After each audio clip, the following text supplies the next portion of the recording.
各位朋友，嗱，我對第二場嘅賽果咧就好詫異，即係完全係冇一種跡象話兩匹馬係有呢個競爭能力。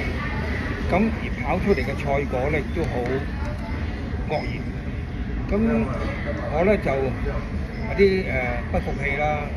咁我咧就補一隻馬俾大家買嘅喎，都係冷門嚟嘅喎，要搏嘅喎。嗱，我買第10場嘅6號連冠王，我多買一場，買多一場第6場，第10場啊，6號第10場6號連冠王嘅 Win Play。就如果拖 Q 咧，我就拖埋嗰隻拖兩隻啦，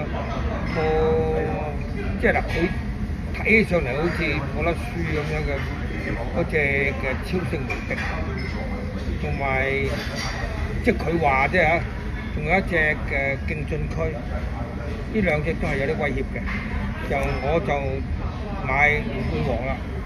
OK，嗱，補翻俾大家睇下得唔得，搏多一場。